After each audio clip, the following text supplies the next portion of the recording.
Evening, Paul. You said this homestand would be about learning. What'd you learn about the Oilers tonight? Yeah, like a good structured team, and they looked like they had were pretty tight in their own end tonight. I think I don't know that we were where we needed to be to test them as well as we'd like to test them. I didn't think we had a lot going on up front offensively, but it wasn't a brand new team that we saw tonight. You know, they've got some things they're good at. We'll go next to Scott Billick from the Sun. Go ahead, Scott. Thanks, Gregor. Paul, it sounds a little weird, but does your team need to focus less on McDavid and Draisaitl and more on how you guys want to dictate the game?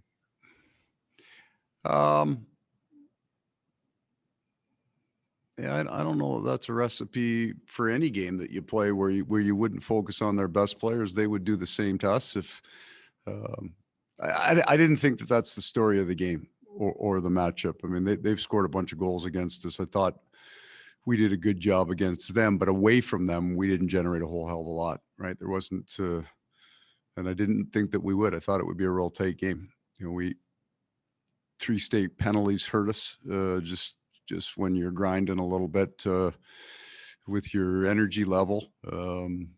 So we got behind it there, and you got your best offensive players kind of sitting on the bench watching the kills.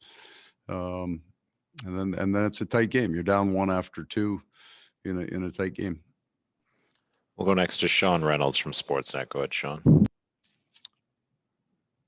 Thanks, Gregor. Hey, Paul, you've talked about it, and we've talked at length about the depth that your team has.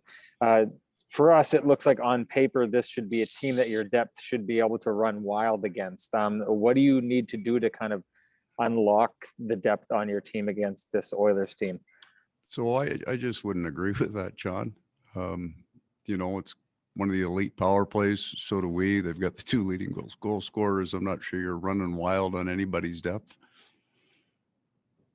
We'll go next to Murat Atesh from The Athletic. Go ahead, Murat. Paul, I'm not sure if the numbers would support this, but it seems to me a lot of your offense can be in transition off the rush and those sorts of things, and it didn't look like it was necessarily there tonight. And what is it that was able to do on that front? I think that's fair. I think that, you know, after 1, there wasn't a lot of rushes by them either. I think they had 3 on transition.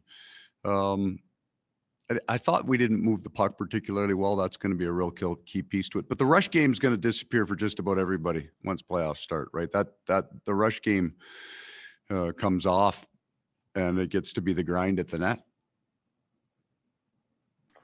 We'll go next to Jeff Hamilton from the Winnipeg Free Press. Go ahead, Jeff.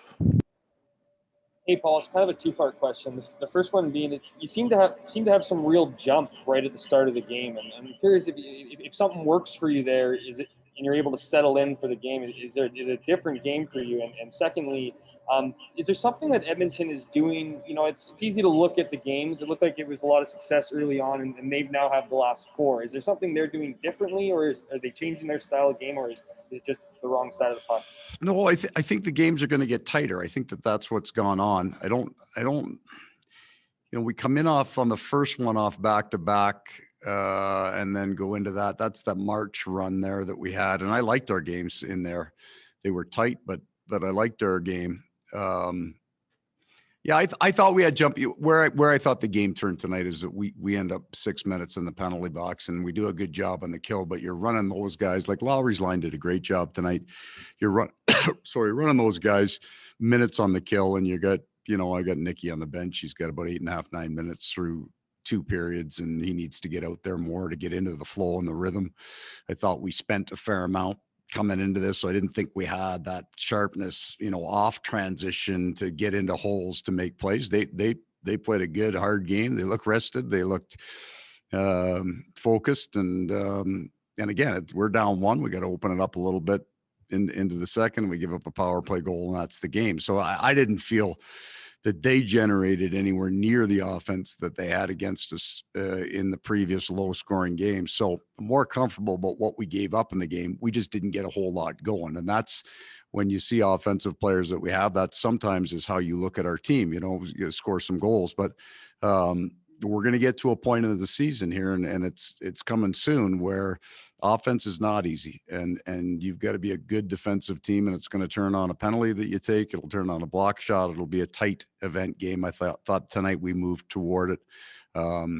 And I'm not going to spend a lot of time over the next 2 or 3 days, kind of getting ready for the next Edmonton. We'll get ready for Toronto kind of coming in here. We'll get a couple of days of practice. Blake comes back in. We'll play with our lines a little bit more and then use these next 5 games to really amp up.